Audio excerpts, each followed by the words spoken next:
Rubel here with our very last installment of the Rainbow Kaleidoscope block of the month. So just a refresher, this is the quilt we're making. It's got 12 different rainbow blocks, one that we've done each month.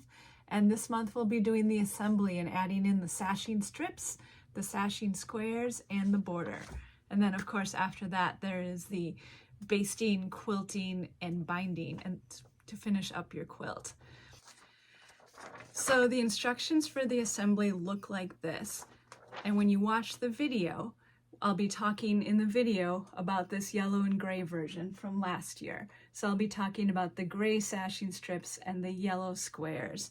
And this year we'll be doing it with the black sashing strips and the white squares, but the instructions are exactly the same. And then you get to my favorite part.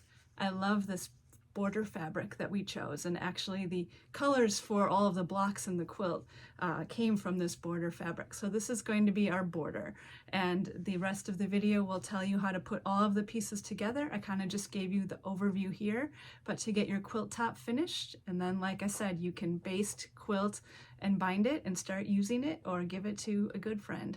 So thanks for sewing along with me over this past year. I hope you've enjoyed it and learned some new quilting techniques. And be sure to post a picture of your finished quilt on our social media, Sit and Sew Fabrics. Bye! Let's get started. So if we look at the blocks on the wall here, each row consists of 3 blocks and 2 gray sashing strips. And then we also have sashing rows, which are made up of 3 sashing strips and 2 yellow squares. And you can cut those yellow squares from any of your extra yellow from making all of the blocks. So we're going to start by assembling the block row and then the sashing row, and then we'll continue doing each of the rows until we've got all of our rows put together, and then we'll assemble the rows. So when I get to the assembly point of a quilt, I like to keep my pieces on my design wall because it helps keep them in the right order, and for blocks that have an orientation, it helps to keep them oriented in the right direction. So when you do bring blocks down to where you're going to pin and then sew, just double check against your pattern that you've got the pieces in the right order and the blocks in the right orientation. So I've got my first row sitting down here on my cutting table and my sashing strips between the blocks, and the sashing strips are cut to 12.5, which is the same size as your finished block. So what I'm going to do, and you can see here I've got a little bit of extra on this yellow piece that's not quite straight with the rest. So if you end up in a situation like that, all you need to do is trim it off. And what you can do before you even start is to go and measure all of your blocks and square them up to 12.5 inches. And that way you won't run into little things like that. So now I've got that edge straight. And what I'm going to do is I am going to pin my sashing strip to my block. And I'm going to pin at both ends first because I want the block and the sashing strip to be the same length, which is the 12.5. And then if for some reason my block was a little long or a little short, as I feed the fabric through my sewing machine, I can, pull and push a little bit to adjust that. So I'm going to pin and stitch a sashing strip to that first block, and then also to the right hand side of my second block. And when you get to the blocks that have points, that you want to make sure that you get the point, what you can do is you can flip it over and sew from this side, so you can kind of guide where you're going. This block is not one of those, so we'll talk about that in a different one. So I'm going to start out by sewing these 2 strips on, and then we'll come back and continue putting the row together. So I've got my first 2 seams done, and you can press at this point if you want. Because we're working with such skinny strips, I'm going to wait till I have them all joined together, because a lot of time when you press a skinny strip, it makes the other edge of it just go a little wavy. So by sewing them all together first and pressing afterwards, I can avoid that happening. So what I'm going to do now is to fold this one over the top and then do the same thing where I'm going to align the top and bottom edges of the block with the top and bottom of my sashing. And then pin those spots. And if you want to pin more in the middle, you can do that as well if you'd prefer to have extra pins. And then right away, while I'm here, I'm going to just fold this second sashing over. You can kind of give it a little finger press open. And I'm going to pin this last block in place as well. And then I can sew one and sew the other, and I'll come back and that entire block row will be assembled. So I've got all 3 blocks and 2 sashing strips assembled for the first row, and now it's time for pressing. Now the key with pressing is you want the seam allowances from your block rows to go opposite from your sashing rows. So I'm going to press, on the block rows, I'm going to press toward the sashing strips. And the reason I'm doing that is because here, the edges of the block is where all of my seams and my bulk are, and so if I'm not having to bend that back on itself, it just makes it a lot easier. So I will do that for each of them. Okay, then I'm going to take this row and put it back up. Beautiful. So next, we're going to do a sashing row. And all of these sashing rows will be exactly the same, so if you want to do them all at once, you can do that. But same thing, and you can choose where you want your different colored yellows to go. But where we're going to lay out, these won't all fit on my cutting table to see, but lay out sashing strip, square, sashing strip, square, sashing strip. So I'm going to do just like I did with the blocks and line those 2 up and pin. And the same with the next. And then join them all together like I did with the blocks. So here's my sashing strip, and to make my seam allowances go the opposite way of my block rows, I'm going to press away from my sashing squares.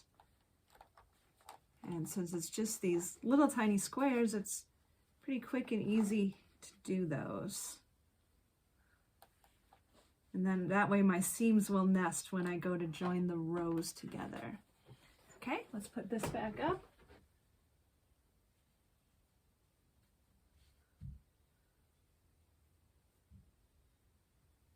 All right, so that's my first block row, my first sashing row. And I'm going to do the same thing with the rest of my block rows and the rest of my sashing rows. So this star block here is a good example of where I'm going to flip my block over so I can make sure that I'm keeping my points nice on the block. So I'm going to start out by just putting, just like I did before with the skinnier sashing strip on top, because then I can kind of control where it is and put a pin at the top and bottom. And then I'm going to flip it over and I'll put in a couple more pins right around where those points are. And then as I'm stitching down this line, if I need to, tweak my angle a tiny bit so that I run right into where those stitches intersect, I can do that to keep nice points. If you do flip it over like I did, you definitely want to add more pins because you can't always tell where the sashing strip is, and you can't hold on to it from underneath because it's so skinny. So if you put a couple more pins in, it helps hold that skinnier section in place. And then of course after you do sew it, you make sure you flip it over so that your pieces are still your blocks are still in the right order for as you assemble things together. I've got the second block row done, and I went ahead and sewed the second sashing row as well. So let's just go over the pressing one more time. So for the block row, we're going to press toward our sashing strip. And because we're pressing toward the center of a skinny strip, I like to do one side at a time and then flip it over and do the other side. And you can kind of go down the middle and hit both sides at the same time. And do the same thing here.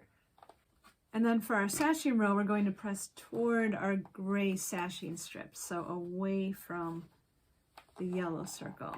And again, that allows us to nest seams when we assemble the block rows. So let's get these two back up on the wall.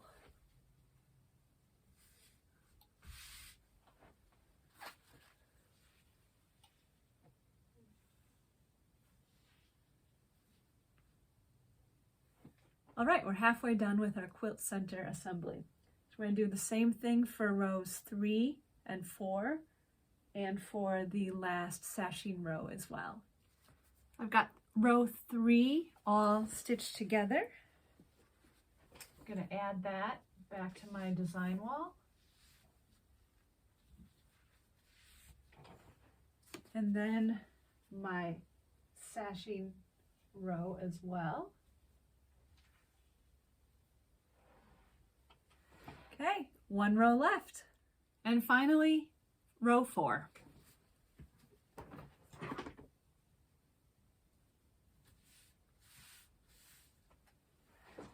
So now we have our 4 block rows and our 3 sashing rows all assembled, and it's time to start sewing our rows together. So we're getting close to having our quilt top done. I've got all of my rows pieced, and now we're going to start joining them. I'm going to grab my first row and my first sashing row and start lining them up. Now make sure when you take them off of your design wall to pin together, just double check that you've got the rows facing in the right direction, the right orientation. You can compare them to the assembly diagram if you need to make sure it's all correct. So the key to making your blocks and sashing look great is a lot of careful pinning, and that will help all of your seams to meet, so your sashing squares and your blocks and your sashing strips are all aligned. Now, because we press the seams in opposite directions, they will nest together. So I'm going to start out by pinning around my sashing square, because that's where all our seams are, and then we will pin out to both sides. So for this first one, I'm going to make sure that my seams are nested with the excess going in opposite directions, and I'm going to put a pin directly after where those seams meet. And then even though it's really close, I'm going to do the same thing on this end because I want those joins to be as perfect as possible. And so now I'm going to do the same thing we did with the vertical sashing strips, and I'm going to align the end of my block and the end of my sashing strip, and that way if they aren't quite the same length, I can ease it to fit as I sew.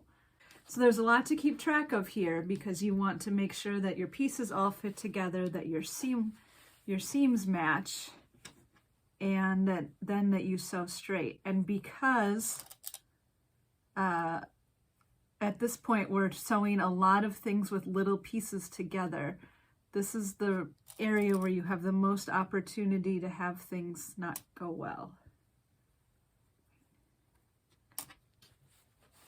So I'm going to move along and add some pins to my second sashing square. I'm going to align my seam allowances so they're opposite each other, and put in pins directly after the seam, and then I'll go back to this sashing strip and add in a couple pins to secure that in place. And then same thing with this last little bit. I'm going to pin the end first and then add in a couple pins to hold everything together. So then to sew these together, we're just going to stitch with a 1/4 inch seam allowance the entire way down, and we'll have our first 2 rows joined together. Got my first sashing strip sewn to my first block row, and similar to when we were adding the vertical sashing strips to the blocks, I'm going to wait to press until the end just so I don't make this edge a little bit skewed and wavy.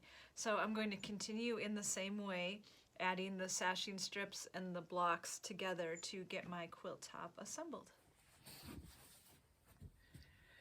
So I've got my top all assembled here, you can see it, and I went ahead and pressed it because with these larger pieces I needed to go over to my big iron rather than the one that I keep on camera. So when you press the seams with your rows, you can press it in whatever direction you want, because now that these pieces are added, all we'll be putting on are the borders, so it doesn't matter which way you press. I pressed mine just like we did for the blocks and the sashing here. So I pressed toward the sashing on both sides just to help reduce bulk. So our last step for putting this quilt together is adding the borders. And when you add the borders, you're going to sew your strips together and then measure the length of your quilt top through the center and cut 2 strips to that length. And then when you go to pin them onto your quilt center, you want to do just like we did with the blocks and the sashing, where you pin the ends, and in this case, because it's longer, you can pin the center. Find the center of your border strip and the center of your quilt, which in this case would be right in the middle of the sashing, and pin that spot together too. And then you know that your border will fit nicely onto the length of your quilt. And after you have the 2 side borders added, you're going to add the top and bottom. So you'll measure across the quilt center plus the borders you've added, and then cut 2 border strips to that length. And in the same way, pin the ends, pin the center, and then stitch them to the top and bottom. And then your quilt top will be done. So when your quilt top is complete, you're almost done. What you need to do next is layer together your backing fabric, batting, and the quilt top. Baste those layers together, and then machine quilt or hand tie or hand quilt, whatever you'd like to do, your quilt top, and then use the included gray tonal fabric to add the binding. And then your Sunshine and Shadows quilt will be complete. So thank you for sewing along with me this past year. I've really enjoyed putting these blocks together and creating these tutorials for you, and I hope that you've enjoyed them as well, and hopefully learned a couple of tips and tricks and become a better stitcher through our 12 block sampler. So if you enjoyed our Sunshine and Shadows Block of the Month project, I encourage you to head over to sitandsewfabrics.com to check out the other kits that are available. You'll find both kits with all of the pieces pre-cut so you can start sewing right away, as well as kits made from yardage where you do the cutting and the sewing. And we just might have another Block of the Month coming up too. Great sewing with you.